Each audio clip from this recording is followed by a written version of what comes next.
Thank you so much, Eileen. I'm happy to be here. We have been coming to this conference for a while, but this is actually my first time that I've been able to come, so I'm happy to be here. I'm also so happy that there's actually people in the room at our Greenbelt conference, the last day of the show, first session. People are like, why did you give me that one? And so we can all stay awake. There's enough intimacy in the room, so you guys can ask questions and feel free to interrupt, share your thoughts and whatnot throughout. So as I said, my name is Ryan Snow. I'm USGBC's regional director in the South. You're saying, what's the South? Why are you in Baltimore? We follow the census map, so it actually goes from Maryland to Florida over to Texas, where I'll be next week. I was in Florida. That's why I have peeling on my nose earlier this week. So lots of travel in these areas. If you're not familiar with the USGBC, I'll tell you a little bit about them, but also would like to introduce my colleague Tia Metzger, who is here giving me moral support and also a wealth of knowledge. So just to kick us off, the obligatory session objectives that we have to go through, and I'm not going to read them, but ultimately what we're looking at is new ways that USGBC is the voice for green building, both nationally and actually internationally, is taking a next step towards transforming not just buildings, which is what we've been focused on, but actually entire organizations and portfolios. So we're going to look at some of the ways that we've been engaging audiences around this. If those of you who know about LEED, I will talk about LEED and a bit of where it's going, but we are going to be talking about something that's brand new today. So very excited to share some of this. But just to kick us off, who is familiar with the USGBC? Okay, so most everybody, great, we're in good company. So you know that we are a not-for-profit organization based just down the road in Washington, D.C., which is where I just came up from this morning. But our reach is global.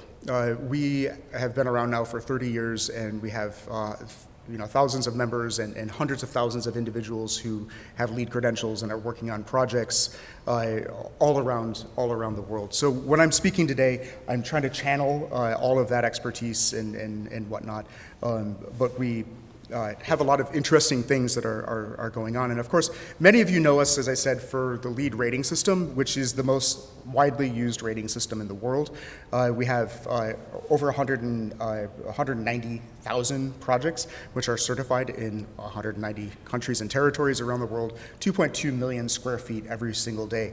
So we're really excited about the LEED rating system and that evolution, which we'll talk a little bit about later. But as I said, we're certifying 2.2 million square feet around the world every day. It's been this huge driver of transformation in the way that we design, construct, and operate our buildings, and really just how we think about our built environment in general. And so many owners and facility managers and service providers like LEED because they see results. They can verify what they're doing, and they get all these results that we have up here. Of course, reduced operating costs, but then there's things that are kind of a little bit more difficult to track, but they're seeing reduced absenteeism and turnover and higher valuation of their buildings. And this is all well and good, but those 195,000 projects that we have certified all around the world, that's a really big number, but frankly, it's a drop in the bucket. What we're saying to ourselves is we need to go further. We need to have a bigger impact. If we're going to address global challenges around the world, we're looking at climate, we're looking at resource use, we're looking at water use, we're looking at health of occupants. We need to continually push that envelope from a leadership perspective with LEED, but also we need to focus in a much bigger way to scale that. So, LEED was never designed as kind of a catch-all for all buildings. We never expected that every building should be LEED certified. And really, we have a picture here of USGBC's headquarters renovation, which was just certified LEED Commercial Interiors Platinum. It was also well certified and True Zero Waste certified. This is great. It's a big signature space. It's our headquarters. And that's where a lot of people have been using it, is on these signature buildings. But that's impressive when you can hit that mark. But we're not going to green our built environment just kind of one project at a time. We need to think a little bit bigger and more expansive. So you say, well, why don't you just make LEED bigger, certify bigger spaces? And of course, I was using a very small office space for contrast, but we have done that. And so we're in City of Baltimore, which is LEED for cities certified at the gold level. And this takes green building and everything that we've done at the building scale and scales it to a much bigger level. So, for example, in a building, you'll look at the energy use intensity, kilowatt hours per square foot per year. In the case of LEED for cities, you might be looking at energy use per capita.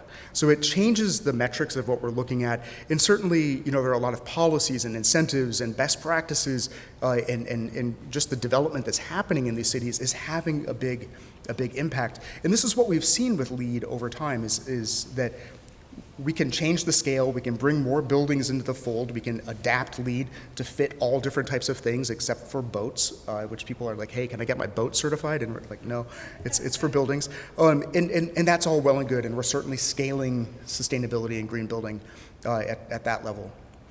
But what we need to do next is think in a different way. We need to build upon the momentum of everybody that's working in the ESG space. And they're looking not just at signature buildings and those kind of like high-end, the headquarters offices or their like largest buildings or whatever, but looking at carbon reductions and improved performance and all of these things that we do in LEED in a different way across entire portfolios. So, it's a good thing that, in fact, more than 23,000 companies, according to RMI, which is about 50% of the global market, are reporting emissions, for example. So there's a lot of activity in this space, and more than 10,000 companies have publicly announced goals around climate change, and half of the world's 2,000 largest companies have actually set net zero targets for their entire organizations. So there's a lot of commitments being made and a lot of activity happening, and we're happy to say that green building is one of those actionable items that you can take.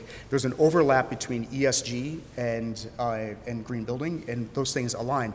So I've been in the green building industry now for most of my life, it feels like, for over 2 decades, and I've stuck around because all of these big global issues, whether it's, whether I said, climate, resource use, so on and so forth, we can address that in a pretty direct way through our buildings and the actions that we do there. So it's literally a concrete solution in a lot of ways. So in the space of ESG and ESG reporting, people are looking to their buildings. When you're reporting, say, through GRESB, you get points for how many buildings you have that are certified under a system. And this is all well and good. But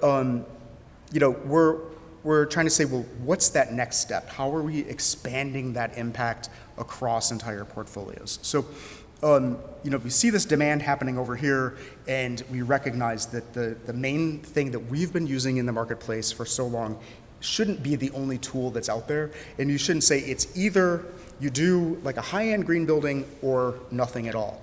There's an entire kind of swath of the marketplace, if you will, that we are not yet engaging in this space. And so this is kind of hark back to a very old concept when we created the LEED rating system. It was really the intent was to focus on the front 25% of the marketplace, and even the front 5%. We use a little bit of competition. If you're familiar with LEED, there are all different strategies. We defined kind of what green building is in those strategies, and then there's a bit of a gamification. You can choose your path, and you can get different levels of certification. And that competition and that definition of what excellence looks like has gotten people to say, hey, I want to do that. I want to be a leader and stamp out their space there. But that does only focus on the front 25%. So we're saying, well, what do we do with this extra 75, 80% at the other end? These are our Class B and C office spaces, for example. These are perhaps affordable housing developments, existing public housing. These are older buildings which may not have been prioritized for kind of like massive capital improvements. And the buildings that are never going to be kind of an organization showcase building. We're looking to focus on that end of the market. So I've introduced myself, and we have enough space in this room for all of you.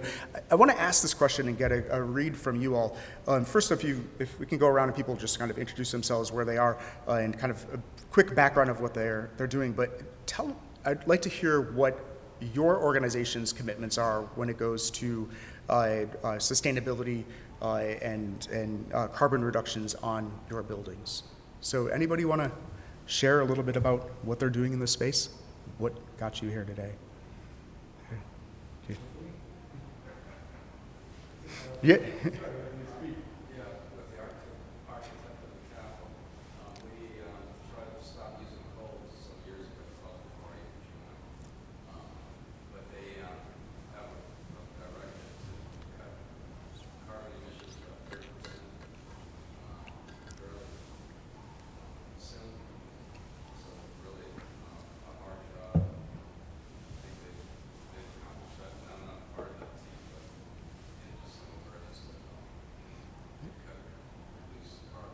So reduce carbon by 30% and cut coal.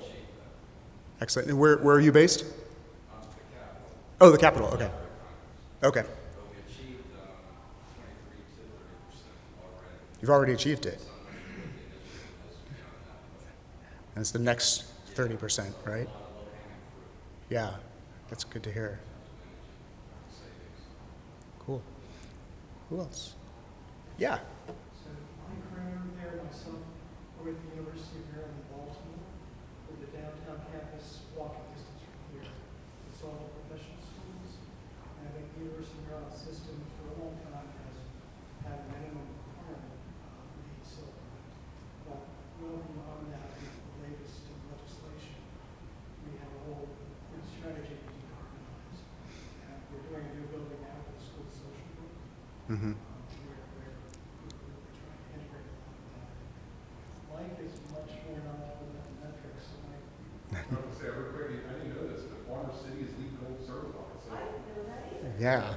I had to throw that in. like every project we do going forward, that's our minimum, right? Yeah. The city tax, so that's interesting.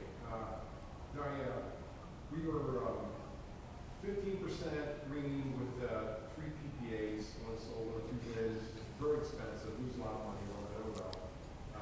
Now, but really, the university, UB operates more like a business versus the other schools. We look at paybacks, but we pretty much just follow the legislature, which Okay. is very impressive. As you guys can probably know, Yeah.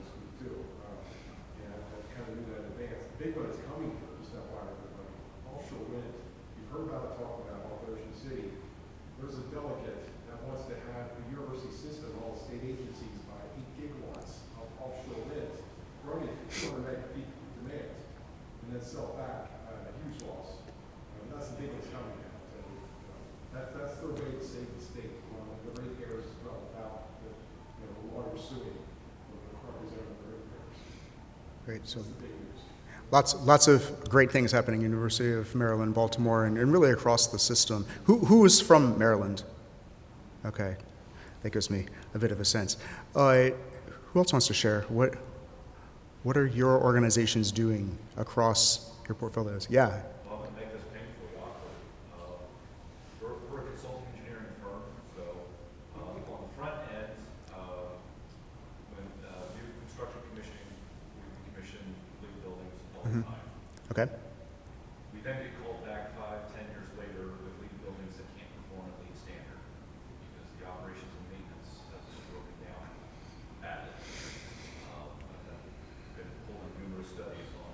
This was a LEED silver, gold, platinum building. Why is it consuming more energy than its peers? Yes. Kind of studies. So our effort is to get them to live up to their promise if we can. Yeah. It tarnishes the brand, and it's a bit frustrating as a taxpayer because, well, I'll be honest, they tend to be federal buildings that fall into that category. So I'm not awkward at all, actually, because this is why we're here, right, talking to this audience, because on the design side, you have oftentimes designers who are creating these high-performance buildings, and they're super complicated, and then there's no kind of transfer and training for the facilities team. This is totally going off script, but I was working with asset managers for a large housing authority, and we were just benchmarking what they were doing. And this is one of my favorite stories. There was just somebody who was sitting there, all crusty looking, and they were like not having what we were selling. And of course, that's who I went to go talk to.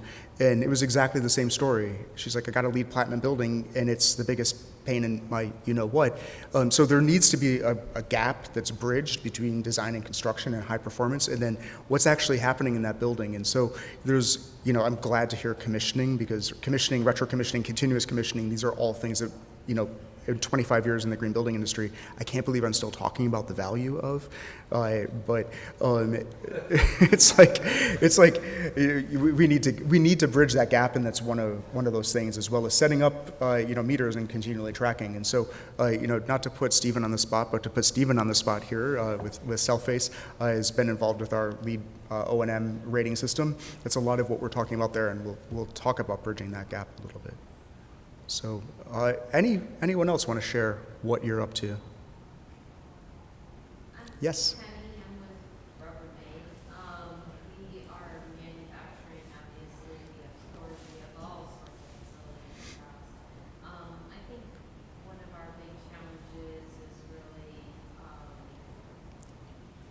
around, not only, so we have old facilities, Mhm. so how do you bring those up to standards? But I think I also find when I'm working with customers out in the field that it's the cost versus the value, right? Mhm. That whole conversation of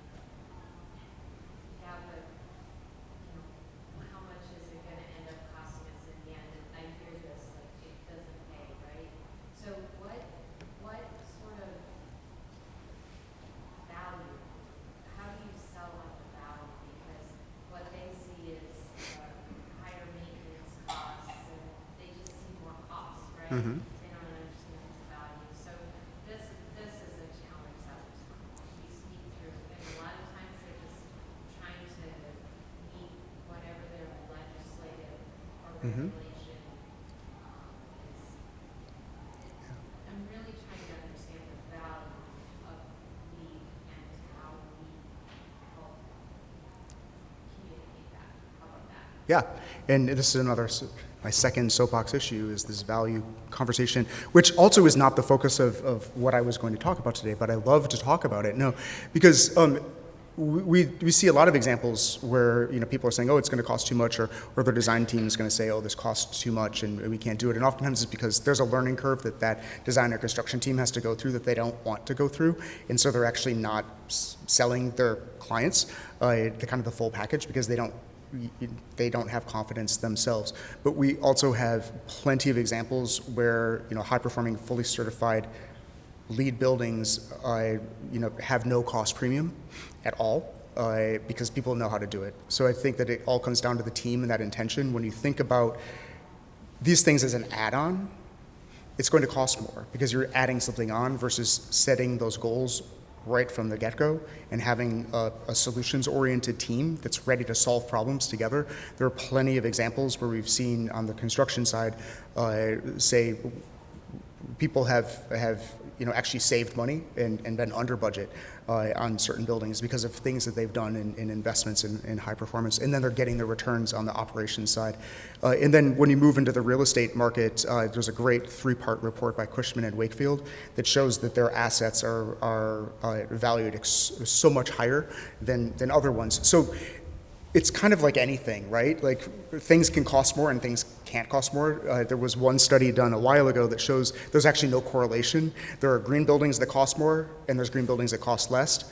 There are non-green buildings that also cost more than their counterparts. So I think it really comes down to those intentions, which on the design side, I would love to talk more about, and we can get you some of that information. So, but I am going to get back just because to kind of get through some of the content and what we're doing. So we embarked to kind kind of figure out what this next phase is and how we start to move beyond just these high-level certifications for kind of, the front 25% of buildings. And so we brought together 50 different sustainability leaders from 50 organizations that have large portfolios covering all different types of space use types, from office, multifamily, hospitality, retail, so on and so forth.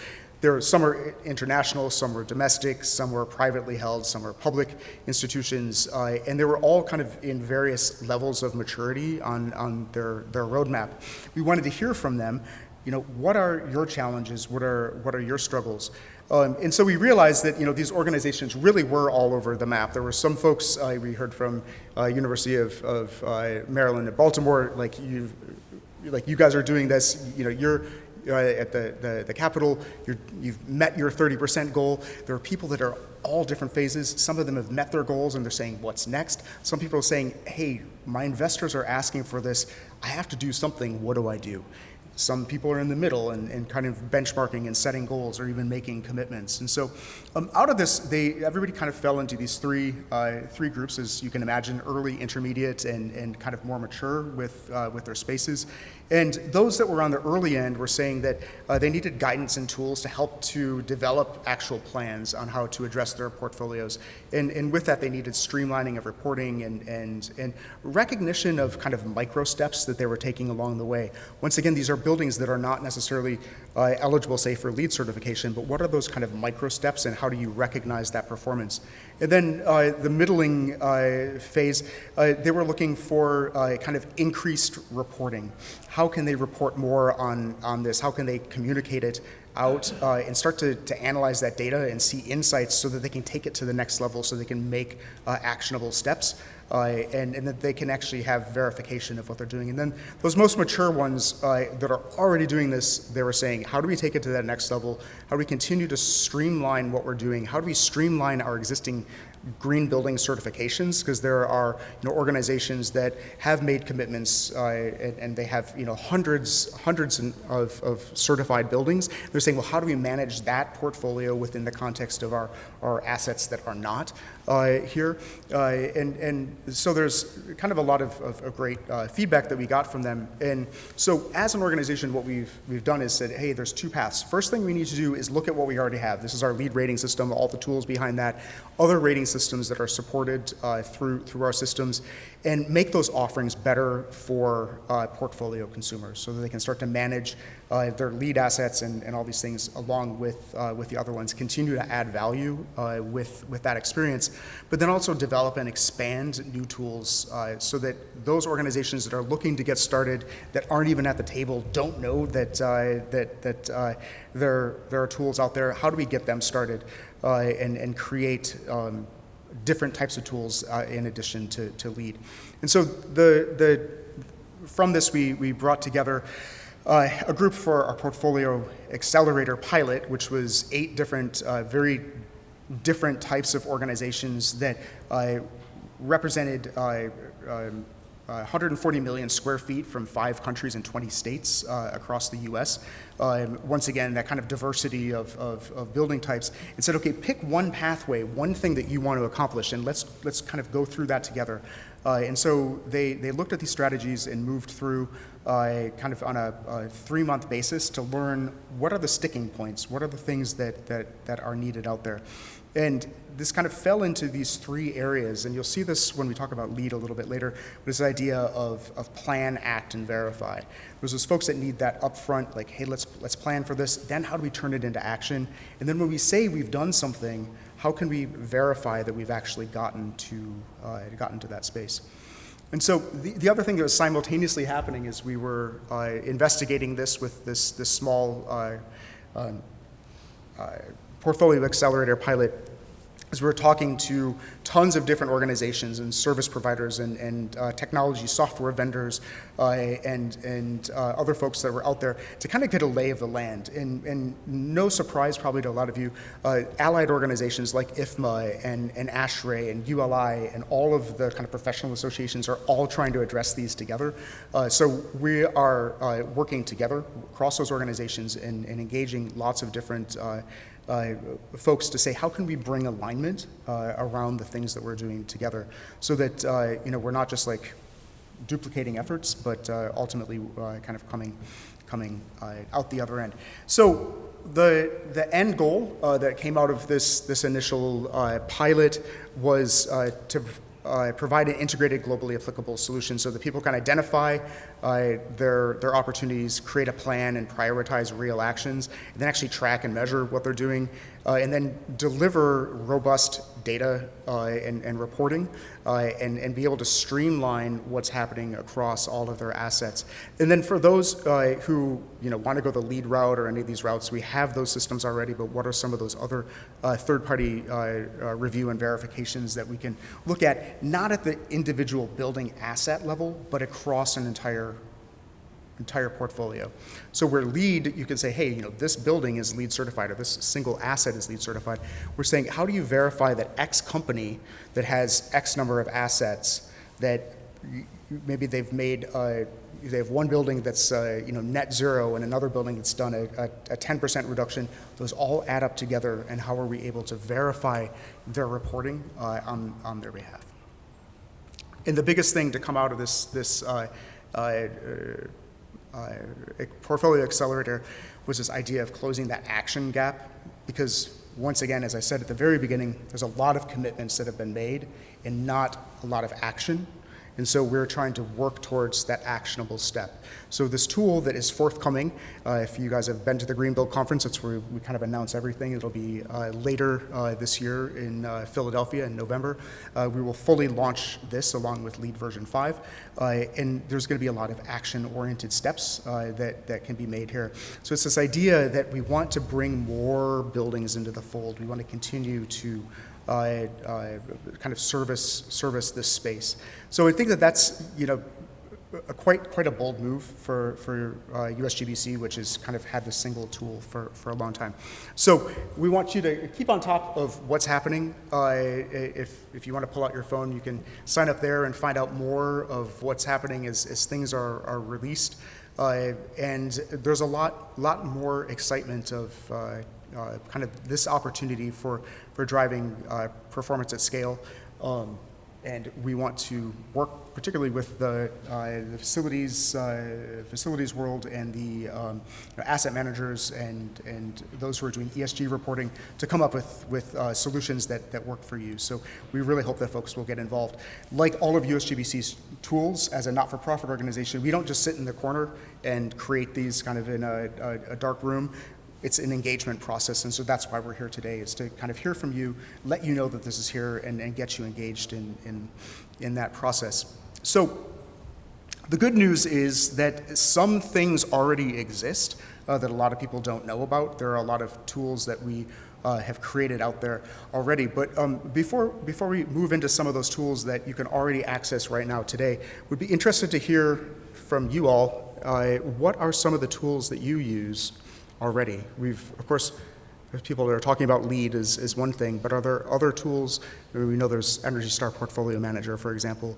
Other systems or tools, or whether that's for kind of tracking of your portfolio or setting benchmarks or finding pathways towards decarbonization. What is your roadmap down that path?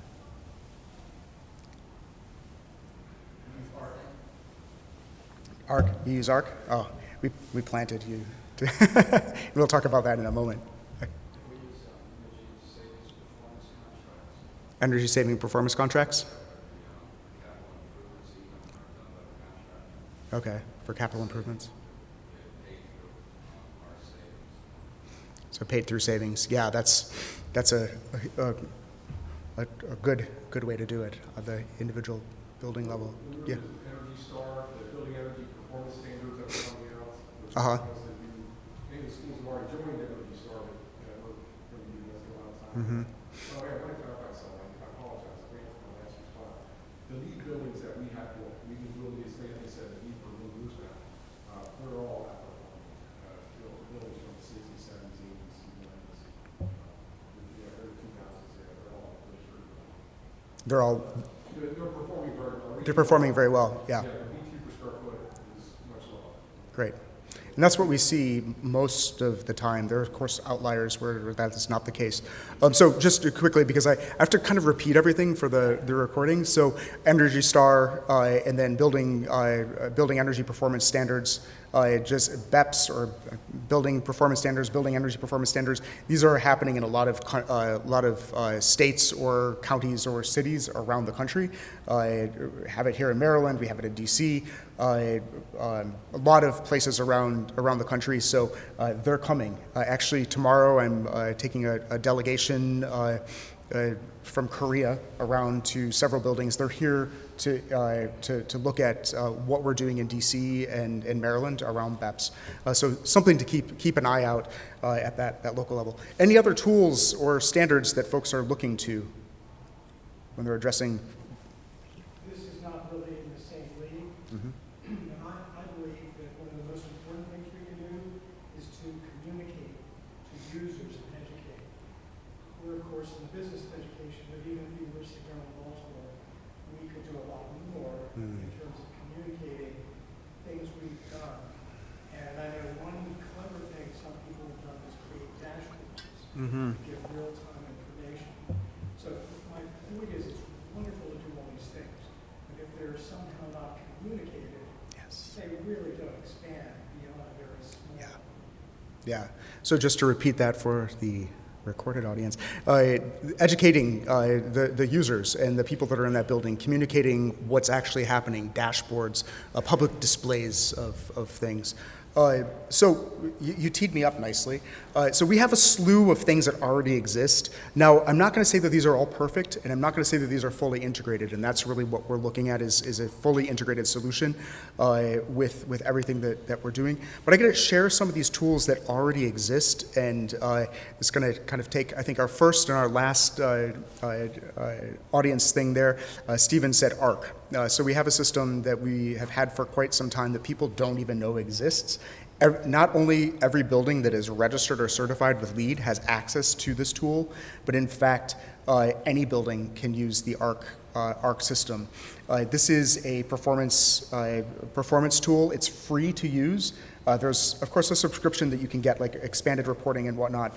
But what we're trying and asking people to do is to load any information that they have. You have energy bills, you have water bills. If you're using Energy Star Portfolio Manager, you can port it right over.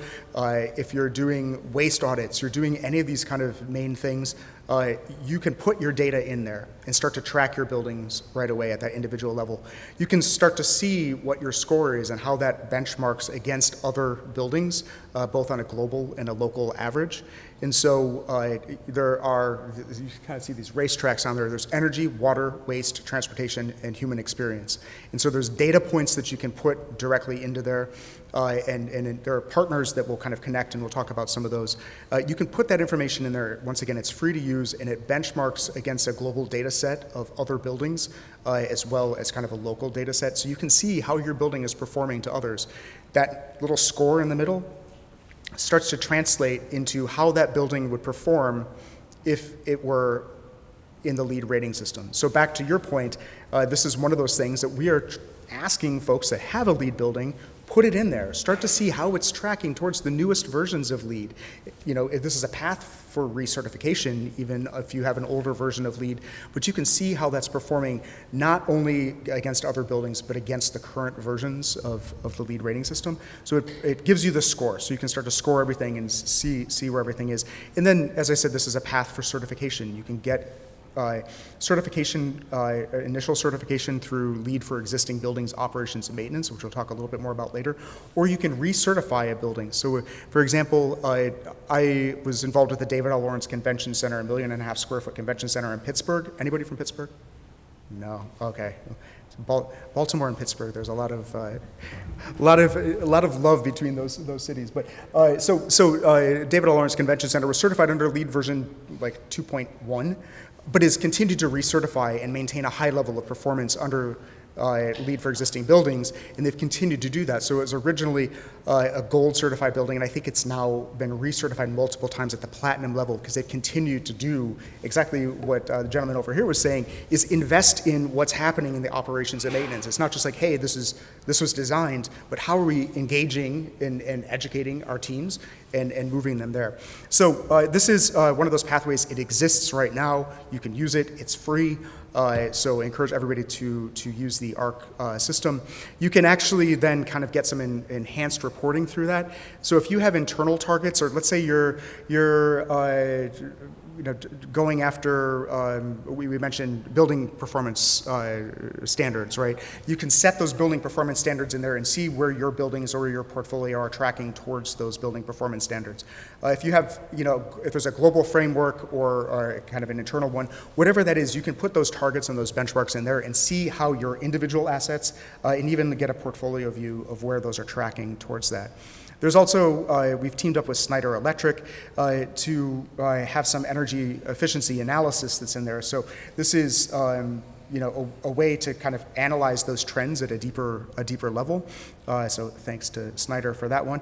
Then we've also teamed up with Moody's, and this is certainly kind of a little bit different space, but climate risk is something that continues to be an important kind of factor when looking at individual buildings or entire portfolios. So you can get a risk report on 7 of the top kind of risks, fire and all of the heat stress, all of these different factors, to see where your building is and what those potential risks are.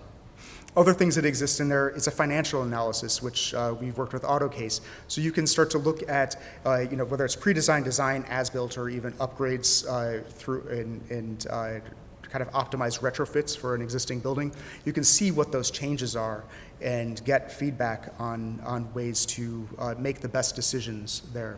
So that's another tool that's with some of our partners. And I should mention that with these partners, there's a whole bunch of other ones that we have. I mentioned Energy Star, for example, because that's the one that comes to my head. Arbon Co., different groups that they have their own existing space out there, and they can plug directly into this. So you can start to share data and optimize.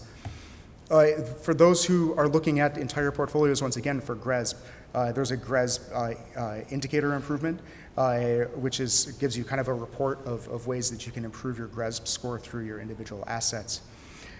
And then kind of leading back into LEED, as I mentioned before, this gives you a score. When you put your building in there, it'll give you a score that kind of indicates where it tracks against the LEED rating system, which you can now at the kind of individual buildings or all of your buildings start to look at, hey, I've got all of these assets, and these ones are already LEED certified, and they're clearly in there, but we have these buildings that are approaching towards LEED certification. So if you're, it gives you, once again, data. If certification, let's say you're, once again, reporting for ESG, certification is an important thing for you. You can say, hey, these are buildings that I want to target to push over the edge, and these are the ones that are actually underperforming. And from a bigger perspective, I'd say let's focus over there and try to bring those ones up as well. So these are all existing tools that are out there from USGBC, and then there's things if you're, and I throw this in here mostly because people don't know that this exists. If you're doing LEED, we have something called LEED volume, which is kind of a portfolio level approach where, and you can see by the users of this up here, they have kind of corporate standards, if you will, for what they're doing.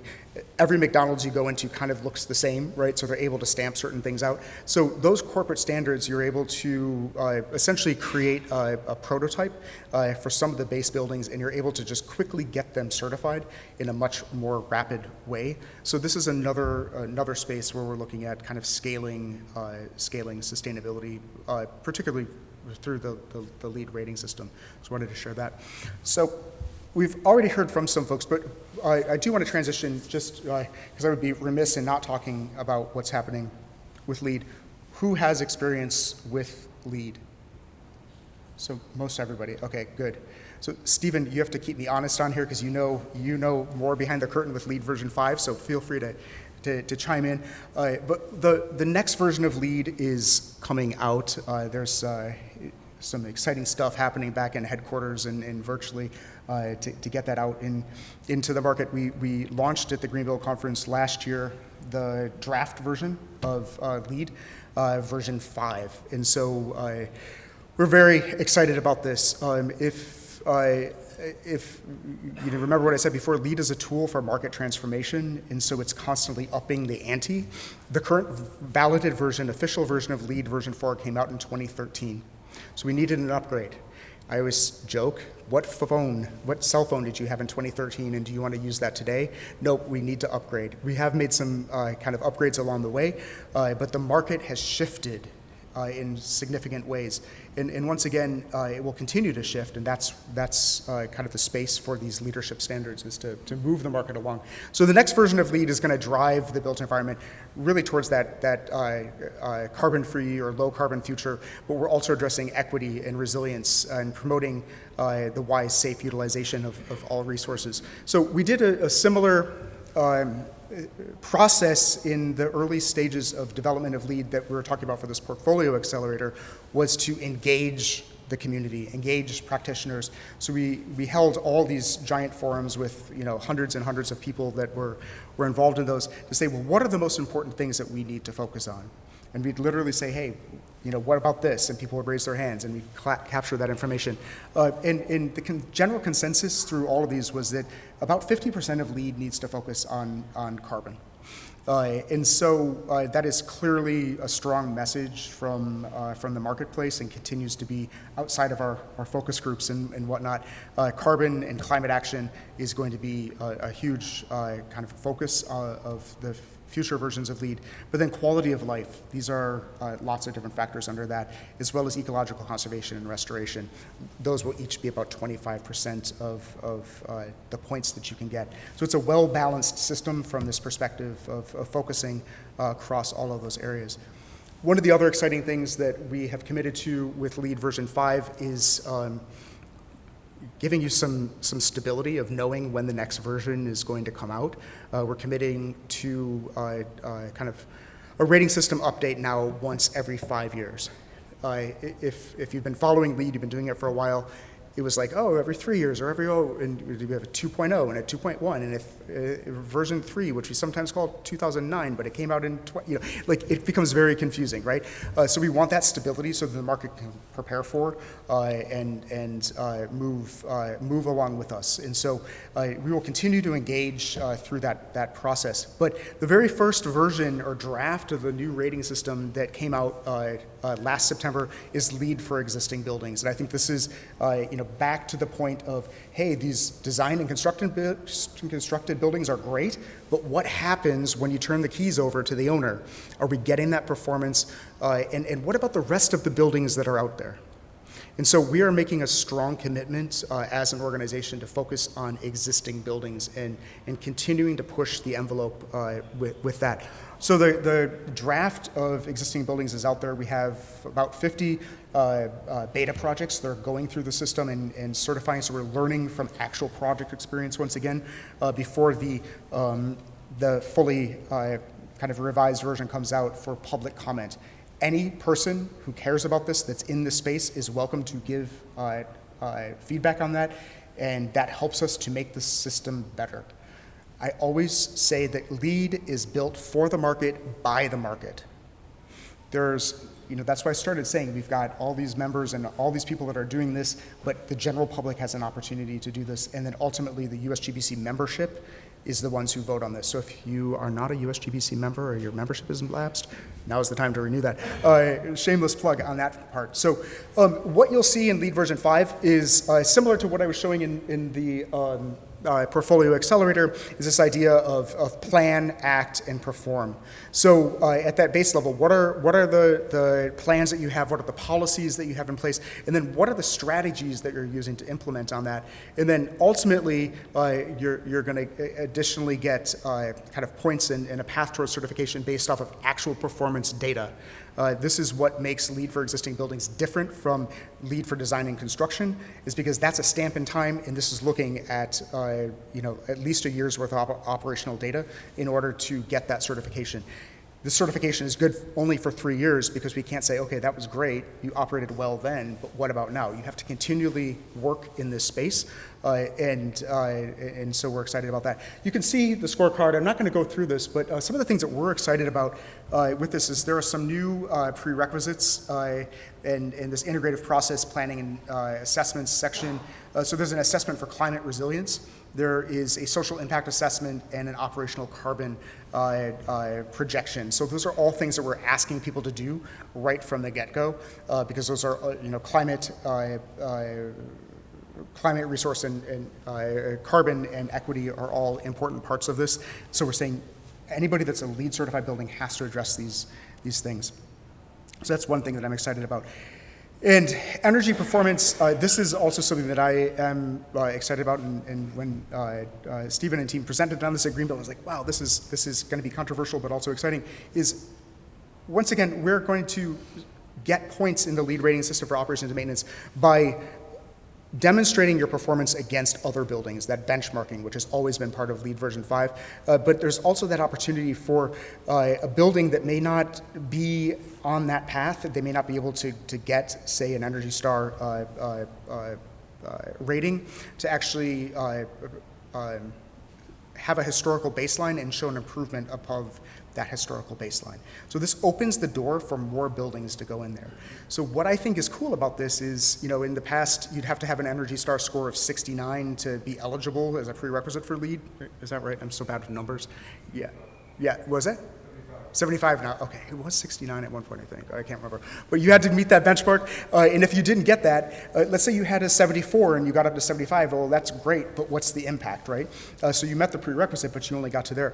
Let's say that you have a Energy Star score of 10 and you get up to 50. That's a huge statement, and you've done a lot of stuff there. So this kind of like lets you jump through and demonstrate that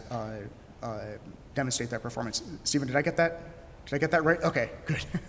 I'm always nervous on these things. So we're opening the door now for more buildings to get involved, and I think that's the core of what we're saying here. Whether it's kind of getting started and figuring what you're going to do across your portfolio, or getting involved through, if LEED is your place, even LEED itself is expanding to allow pathways for more buildings and more participation in what we're doing, because we want to raise all ships together.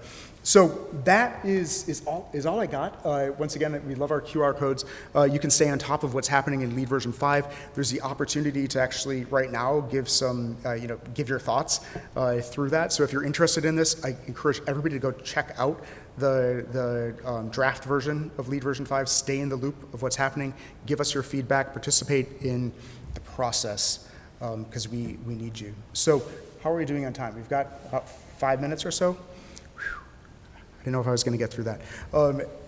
So just opening the floor. I'll keep this up for a hot minute. Opening the floor for thoughts, conversation, discussion, questions. Yeah, Stephen. Thank you for this. I think that one of the things that can be helpful, at least to folks in my field, so FM folks kind of to the point of marketing and value, is that those FM folks would see this as something else to do. Mm-hmm. Graphs are great, certification's great, but I have 16 fires to put out. None of them are the occupant's fault, of course. And so this is great for folks in our circle who might care about sustainability. This seems like the key, at least for me, would be the tool that helps you understand retrofits and Yes. doing better, because that is something that can alleviate my time. Yeah. So I can just go here, plug in info, and get ways to do better. Yeah. Graphs are great again, but that's for folks above my pay grade. I would much rather have actionable items that this tool seems to have. I need to know about that. I think that's more of the hook, at least for folks in the FM circle who are absolutely more sustainability well. And so to reiterate that, for facility managers, this might seem like just more stuff to do when you're trying to put out fires and deal with all of the million things that happen in a facility. So charts and graphs are great, but what are those actionable items, and that ability to kind of inform decisions that are actually going to make an impact. I will say that what we have heard from a lot of the facilities folks is those who are using these tools, they now have data to make the case for things that they actually want to get done. So there are a lot of facilities folks that are using it in that way. And a lot of them that are actually getting a lot of kudos from the hires up and getting different opportunities and whatnot, because they're saying, hey, you actually were able to, they can quantify what they did and how they started to achieve these goals. So it's, Tia and I know when our boss asks us to do something, we kind of like, yeah, we got to do that. And we know that there is a lot of pressure on facility managers to do a million things. But I would love to, continue the conversation of how we can make these tools not just like that's nice to have, but actually actionable and whatnot. So thank you. Yeah. I'm Nick Kirby with Marvin Windows and Door Manufacturers. One thing that our organization has done is actually hired a sustainability director. Her sole task is to educate us as facility managers, Yeah. plant operators, decision makers, and be that bridge educator. And one of the things that she's very good at is like getting energy on its plant, just informing us like, hey, when you go replace that rooftop, don't just get the one off the shelf, use the minimum Yeah. qualifier. Look at that opportunity to lower the GWPs or increase efficiency. Don't just say like in kind. That's been huge for us.